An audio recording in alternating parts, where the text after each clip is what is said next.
દુનિયામાં ઘણા લોકો પૈસા તો કમાવે છે, પણ બધા લોકો રિસ્પેક્ટ નથી કમાતા. આજે આપણે વાત કરવાના છીએ આજે આપણે વાત કરવાની છે એવા વ્યક્તિની કે જેને બિઝનેસથી વધુ લોકોના દિલ જીત્યા છે. તો મિત્રો, આ છે રતન ટાટાની કહાની. રતન ટાટાનો જન્મ 28 ડિસેમ્બર 1937 ના દિવસે મુંબઈમાં થયો હતો.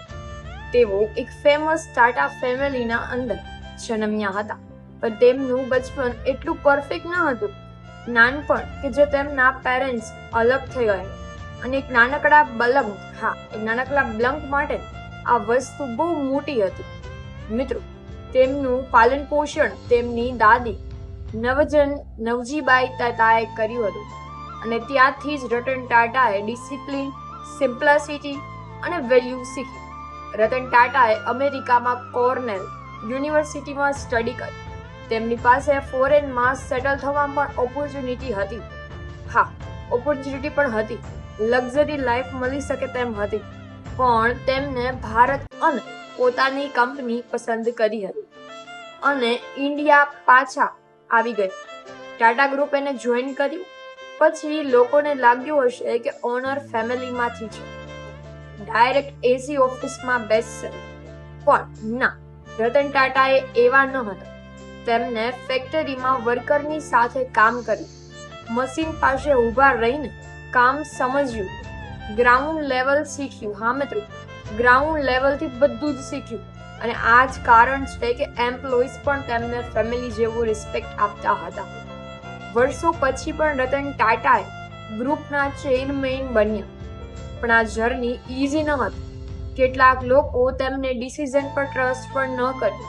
બધાને લાગતું હતું કે આ શાંત વ્યક્તિ કંપનીને ગ્રો નહીં કરી શકે.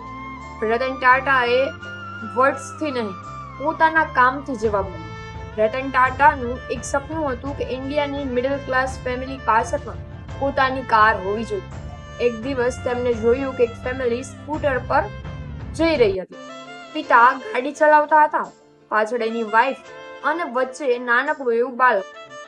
પણ આ સીન જોઈને તેમને વિચાર્યું કે એક સેફ અને સસ્તી કાર બનાવવી જોઈએ અને ત્યાંથી જન્મ થયું ટાટા નેનો. પણ જરા ટાટા નેનો લોન્ચ થઈ ત્યારે પણ લોકોએ મજાક ઉડાવી. કેટલાક લોકોએ કહી દીધું કે આ પ્રોજેક્ટ ફેલ થશે, પણ રતન ટાટાએ હાર માની નહીં, કારણ કે તેમના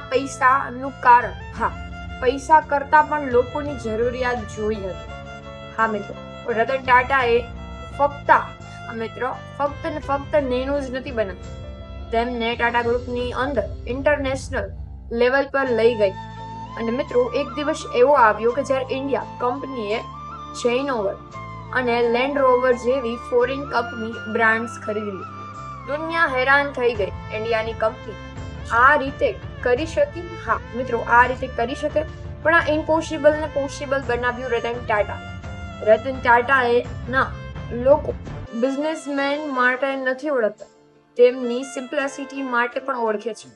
એટલે જ મોટા બિઝનેસમેન હોવા છતાં પણ સિમ્પલ લાઈફ જીવતા, ના કોઈ એટીટ્યુડ, ના કોઈ શો.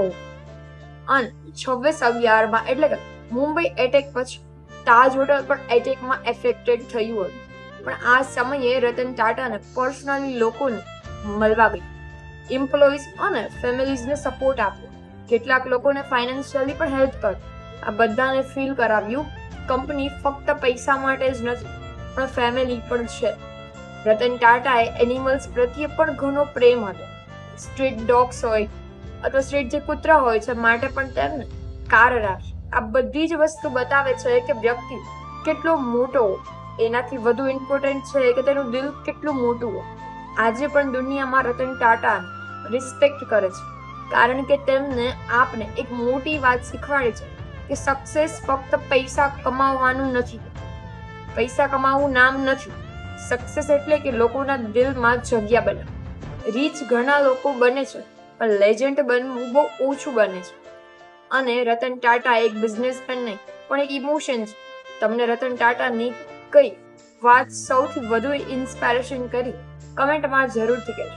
આવી જ રિયલ સક્સેસ સ્ટોરી માટે આજે જ અમારી ચેનલને સબસ્ક્રાઇબ કરવાનું ભૂલતા નહીં. ફરી મળીશું નવી સ્ટોરી સાથે, નવા વિડીયોમાં. ત્યાં સુધી સૌને મારા હર હર મહાદેવ, જય શ્રી કૃષ્ણ.